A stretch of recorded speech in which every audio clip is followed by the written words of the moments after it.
Hurricane Beryl has strengthened into a Category 5 Atlantic hurricane as it powers across the Caribbean after bringing devastation to the Windward Islands.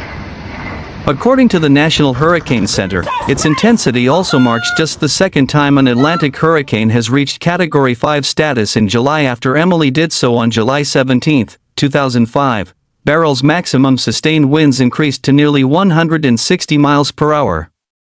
Fluctuations in strength are likely during the next day or so, but Beryl is expected to still be near major hurricane intensity as it moves into the central Caribbean and passes near Jamaica on Wednesday, the NHC said. Beryl made landfall shortly after 11 a.m. Eastern Daylight Time on Grenada's Carriacou Island in the Caribbean Sea with max winds of 150 miles per hour.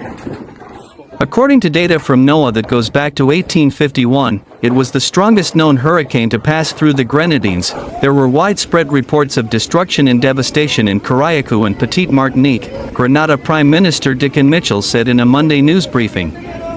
In half an hour, Carriacou was flattened. Mitchell said there were no immediate reports of death or injury in Grenada but warned that could change. At least one death was reported in St. Vincent and the Grenadines, where hundreds of homes and buildings have been damaged, Prime Minister Ralph Gonsalves announced Monday evening, noting there may be more fatalities. Parts of St. Vincent and the Grenadines were left with no water or electricity as of Monday night. Union Island just north of Grenada was devastated, with reports indicating 90% of the houses have been severely damaged or destroyed, Gonsalves said.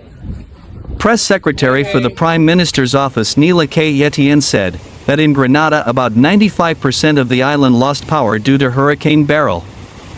Telecommunications across Grenada were down, and some people lost internet service, Etienne explained.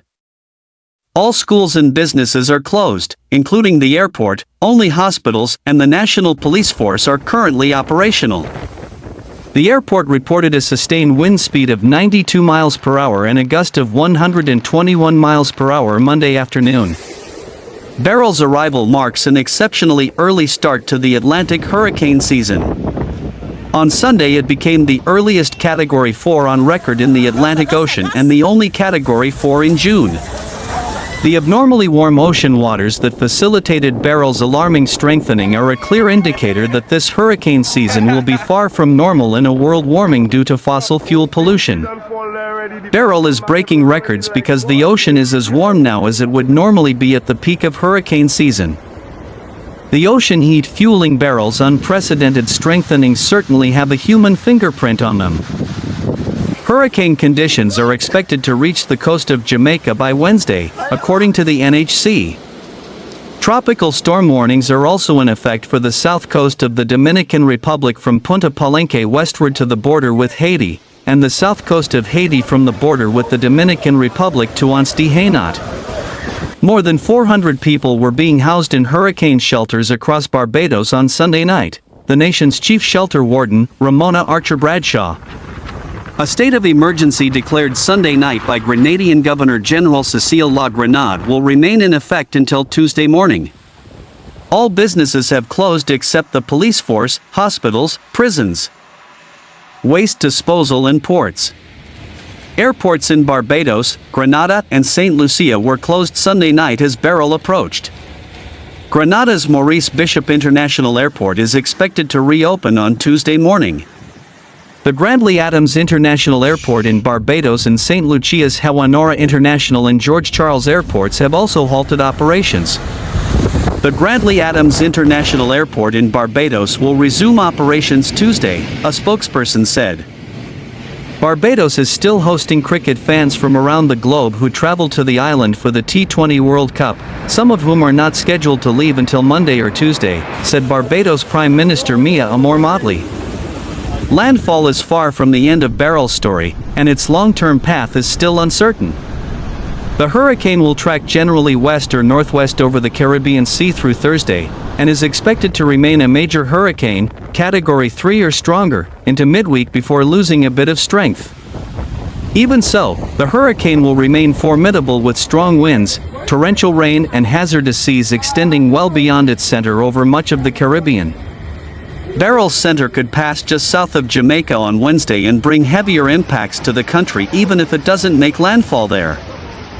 Storm surge could raise water levels by as much as 3 to 5 feet above normal tide levels in areas of onshore winds along the immediate coast of Jamaica, the Hurricane Center said.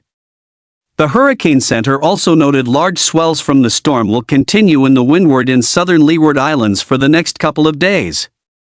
Swells are also expected to reach the southern coasts of Puerto Rico and Hispaniola late tonight into Tuesday.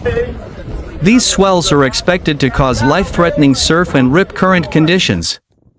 What happens after Beryl's next landfall will also determine if the cyclone can reach the Gulf of Mexico over the weekend.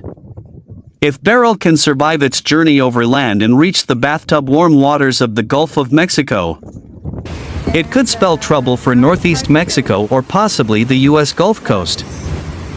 This season is already off to a busy start as a second storm, Tropical Storm Chris, made landfall near Tuxpan, Mexico, off the Gulf Coast early Monday. Beryl is ushering in a troubling start to a hurricane season that forecasters have warned will be hyperactive, and Beryl's record-shattering activity may be a sign of what's to come.